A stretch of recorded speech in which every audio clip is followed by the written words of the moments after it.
Hello friends, welcome back to my YouTube channel खूबसूरत जिंदगी। और आप कैसे हो? आई होप आप सभी अच्छे से ही होंगे। तो गाइज, मैं लेकर आया हूं आपके लिए एक और खूबसूरत व्लॉग। यह है मैथोन डैम के बारे में, जो झारखंड और पश्चिम बंगाल राज्य की बॉर्डर पर स्थित है। तो इस खूबसूरत डैम पर कैसे जाया जाए, क्या यहाँ पर रुकना भी पड़ सकता है, खाने पीने को यहाँ पर क्या क्या मिलेगा, और यहाँ पर बोटिंग कितने प्रकार की होती है, वह इनकी प्राइस कितनी है, और यहाँ पर कौन कौन सी चीजें हैं देखने लायक, और कुल खर्चा कितना बैठ जाएगा, तो इसके बारे में पूरी जानकारी इस व्लॉग में मिलने वाली है। तो बने रहे इस व्लॉग में लास्ट तक। तो गाइज, अभी जो आपको ये दृश्य दिखाई दे रहा है, यह है मैथोन डैम के बोटिंग घाट वाला पैलेस। यह डैम धनबाद से 48 किलोमीटर की दूरी पर पड़ता है, और आसनसोल से 26 किलोमीटर की दूरी पर पड़ता है, और कोलकाता से 2 to 3 किलोमीटर की दूरी पर पड़ता है। अब गाइज, बात कर लेते हैं यहाँ पर जाया कैसे जाए। तो इसके सबसे नजदीक मेजर रेलवे स्टेशन है आसनसोल। तो आप आसनसोल पहुंचकर वहां से बस लेकर के मैथोन डैम पहुंच सकते हैं। आसनसोल से डायरेक्ट बस मैथोन डैम के लिए जाती है। और इसके सबसे नियरेस्ट रेलवे स्टेशन है कुमार डुब्बी, जो यहाँ से 9 किलोमीटर की दूरी पर स्थित है। लेकिन वहाँ से कोई बसें नहीं मिलेगी, तो वहाँ पर निजी टेम्पो करके ही जाना पड़ेगा, तो उसका भाड़ा ज्यादा लगेगा। इससे बढ़िया है आसनसोल पहुंचकर वहां से बस पकड़कर मैथोन डैम पहुंचा जाए।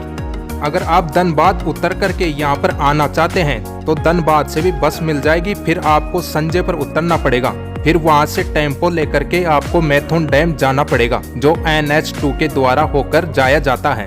या फिर आप धनबाद से ट्रेन लेकर के कुमार डुब्बी भी पहुंच सकते हैं, फिर वहां से टेम्पो करके यहाँ पहुंच सकते हैं, या फिर आसनसोल जा सकते हैं और वहां से बस लेकर के यहाँ मैथोन डैम पहुंच सकते हैं। अगर आपके पास पर्सनल व्हीकल है तो कोई दिक्कत वाली बात नहीं। अगर आप ग्रुप में बहुत से लोग हैं तो आप टूरिज्म की गाड़ी बुकिंग करके भी आ सकते हैं, क्योंकि यहाँ पर आने जाने में कोई दिक्कत वाली बात नहीं है। तो फ्रेंड्स, इस बोटिंग घाट पर आपको सुंदर दृश्यों का आनंद लेते हुए व जलाशय पर नाव की सवारी करते हुए सैलानी दिख रहे होंगे। तो आपके भी मन में एक तमन्ना होगी कि यहाँ पर बोटिंग की प्राइस कितनी है। तो चलो इसके बारे में आपको बताते हैं। अभी यहाँ पर 2 प्रकार की बोटिंग होती है।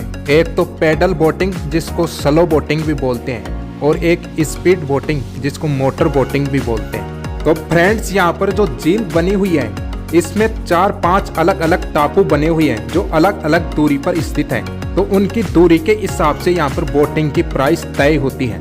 अगर आप रिजर्व में स्लो बोटिंग करना चाहते हैं तो सबसे नजदीक वाले टापू तक आपको 400 रुपए देने पड़ेंगे, उससे आगे 600, और उससे आगे 900, और ओवरऑल टापुओं के चक्कर लगाने पर आपको 1400 रुपए देने पड़ेंगे रिजर्व में। और स्लो बोटिंग में ओवरऑल घूमने में आपको 1.25 से 1.5 घंटे का समय लगेगा, और सबसे नजदीक वाले टापू तक आधा घंटा लगेगा। अगर आप शेयरिंग में स्लो बोटिंग करना चाहते हैं तो सबसे नजदीक दूरी तक 50 रुपए, उससे अधिक दूरी पर 100, उससे अधिक पर 150, और ओवरऑल शेयरिंग में आपको 200 रुपए देने पड़ेंगे। अगर आप रिजर्व में स्पीड बोटिंग करना चाहते हैं तो सबसे नजदीक वाले टापू तक 600 रुपए, उससे अधिक 1000, उससे अधिक 1500, और ओवरऑल टापुओं के घूमने पर आपको स्पीड बोटिंग के 2000 रुपए देने पड़ेंगे। अगर आप शेयरिंग में घूमना चाहते हैं स्पीड बोटिंग में तो सबसे नजदीक 100, उससे अधिक 150, और ओवरऑल घूमने में आपको 300 रुपए देने पड़ेंगे शेयरिंग में। और ओवरऑल टापुओं के स्पीड बोटिंग से घूमने पर आधा घंटे का समय लगेगा, उससे कम 20 मिनट का, उससे कम 15 मिनट का, और सबसे नजदीक वाले टापू तक स्पीड बोटिंग में घूमने में 10 मिनट का समय लगेगा। तो गाइज, मैंने यहाँ पर बोटिंग के बारे में डिटेल जानकारी आपको दे दी है, तो आप अपनी पसंद के अनुसार घूम सकते हैं यहाँ पर, जो भी बोटिंग आप पसंद करना चाहिए। और इसके आसपास घूमने वाले अन्य टूरिस्ट अट्रैक्शन की बात करूँ तो मैथोन डैम है, जो यहाँ से 1 किलोमीटर की दूरी पर स्थित है, और मैथोन पिकनिक ग्राउंड है, जो यहाँ से 3.1 किलोमीटर की दूरी पर स्थित है, और कल्याणेश्वरी टेम्पल है। अगर आप धार्मिक आस्था में विश्वास रखते हैं तो माँ कल्याणेश्वरी के टेम्पल पर भी जा सकते हैं, जो यहाँ से 3.5 किलोमीटर की दूरी पर स्थित है। और मिलेनियम पार्क है, जो यहाँ से 750 मीटर की दूरी पर स्थित है, और डियर पार्क है, जो यहाँ से 400 मीटर की दूरी पर स्थित है। तो आप यहाँ पर घूमने आए तो इन पैलेसों का भी मजा ले सकते हैं। ये टूरिस्ट पैलेसेस भी आपको एक एक करके इस व्लॉग में दिखाए जाएंगे, तो बने रहे इस व्लॉग में लास्ट तक। अगर आप यहाँ पर खाने पीने की बात करें तो यहाँ पर बहुत सारे स्टॉल्स एवं ढाबे हैं, तो आप अपनी मनपसंद के अनुसार खाना खा सकते हैं। कई सारे ठेले भी लगे हुए हैं, तो आप अपनी मनपसंद के अनुसार वहाँ नाश्ता भी कर सकते हैं। और गाइज यहाँ पर रुकने की बात करें तो मेरे को लगता नहीं कि यहाँ पर आपको रुकने की जरूरत पड़ेगी, क्योंकि आधा दिन यहाँ पर सभी जगह पर घूमने के लिए सफिशिएंट है। फिर भी बाई चांस आपको रुकने की जरूरत पड़े तो इसके आसपास कई सारी होटलें एवं गेस्ट हाउस बने हुए हैं, तो आप वहाँ पर रुक सकते हैं। ये देखिए मैंने बोटिंग कंप्लीट कर ली है। स्पीड बोटिंग की थी शेयरिंग में 100 रुपए की। सबसे नजदीक वाले टापू पर ही गया था, ज्यादा दूर नहीं गया, लेकिन मजा खूब आया गाइज ये बोटिंग करने में। मैथेन डैम स्वयं एक खूबसूरत झील और खूबसूरत हरे जंगलों के बीच स्थित है। इस तरह आप यहाँ पर दोस्तों और परिवार के साथ नौकायान का लाभ उठा सकते हैं। और इसके अलावा आप झील के चारों ओर स्थित हरे खूबसूरत जंगलों में भी चल सकते हैं। यहाँ से सूर्योदय और सूर्यास्त को देखना भी पर्यटकों के बीच में काफी दर्शनीय माना जाता है। अगर आप मैथेन डैम में घूमने के लिए आए हैं तो इस चीज को कभी भी मिस नहीं करना चाहेंगे। यह मैथेन डैम दामोदर नदी पर बना हुआ है और दामोदर नदी एक मौसमी नदी है जिसका 82% हिस्सा जुलाई सितंबर माह में बारिश के दौरान बढ़ता है। मैथेन बांध का दृश्य मानसून के दौरान विशेष रूप से सुंदर होता है। बारिश के मौसम में यह बांध जीवंत हो जाता है और आसपास का क्षेत्र हरा भरा हो जाता है और बांध में पानी भर जाता है, जो देखने लायक होता है।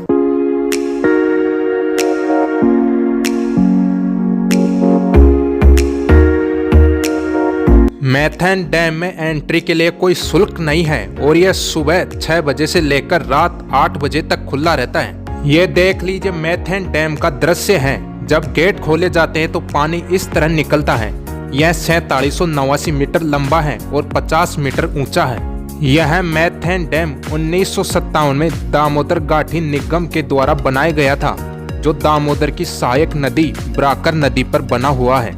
और इस डैम का अपना एक भूमिगत पावर स्टेशन है, जो दक्षिण एशिया का अपनी तरह का पहला है और इसकी क्षमता 60,000 किलोवाट बिजली उत्पादन करने की है। नए वर्ष का आगाज होते ही मैथेन डैम की प्राकृतिक फिजाओं में फूलों का गुलदस्ता लिए हुए सैलानियों के स्वागत की तैयारी जोरों से स्टार्ट हो जाती है, क्योंकि इस समय यहाँ पर पिकनिक के लिए बहुत सारे सैलानी आते हैं। और सर्दियों के टाइम में यहाँ पर पिकनिक मनाते हुए आए हुए प्रवासी पक्षियों को भी देख सकते हैं। झारखंड और पश्चिम बंगाल की सीमा पर प्रकृति की गोद में बसा यह खूबसूरत डैम सैलानियों के बीच प्रमुख स्थान रखता है और 25 दिसंबर से लेकर मार्च तक यहाँ पर पर्यटकों की जबरदस्त भीड़ पड़ती है। यहाँ खिले एक से एक बढ़कर फूल और जलराशि बरबस ही सैलानियों को अपनी ओर आकर्षित करते हैं।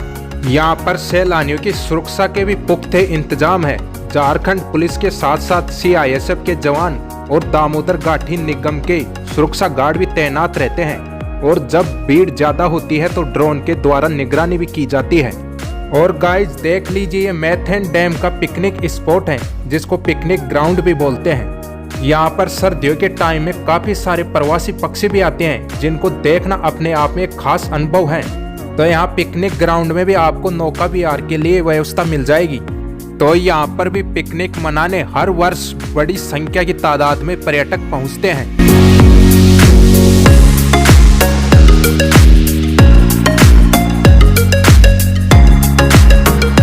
ये गाइज देख लीजिए मैथेन डैम के पास स्थित मिलेनियम पार्क है, तो आप इसमें भी घूम सकते हैं, जो मैथेन बोटिंग घाट है उससे 750 मीटर की दूरी पर स्थित है। तो इसमें भी घूमकर आप प्राकृतिक हरियाली के बीच रहस्यों में खो जाने का आनंद ले सकते हैं। फ्रेंड्स, अब आपको लेके चलते हैं मां कल्याणेश्वरी मंदिर, जो मैथेन डैम से 3.5 किलोमीटर की दूरी पर स्थित है। जो भी सैलानी यहाँ पर आता है तो माता के दर्शन करके जरूर जाता है। अगर आप धार्मिक आस्था में विश्वास रखते हैं तो इस माता के भी दर्शन करके जरूर जाइए। तो फ्रेंड्स, इस व्लॉग को यहीं विश्राम देते हैं। अगर व्लॉग अच्छा लगा हो तो इसको लाइक शेयर सब्सक्राइब कीजिए और रेड बटन को प्रेस करके प्लीज सब्सक्राइब कर लीजिए। मिलते हैं बाद में नए व्लॉग में, जब तक के लिए ओके बाय बाय टाटा।